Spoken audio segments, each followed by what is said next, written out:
So here I have a web page, as you can see, and let's say what I want to do is I want to go around and copy out the content of this web page right here and get the summary out of it. In that case, I can simply go around onto Copilot right here and simply go around and paste out the URL and say something like explain the contents of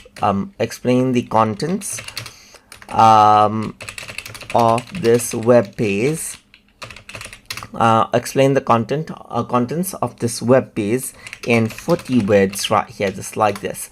Once I go around and do that, what happens is that it'll summarize out the contents right here. So you can see that it says that, and now you can see that it says certainly artificial intelligence refers to intelligence exhibited by machines, particularly computer systems. It's a field of research in computer science that develops methods and software enabling machines to perceive their environment, learn, and take action to achieve defined goals.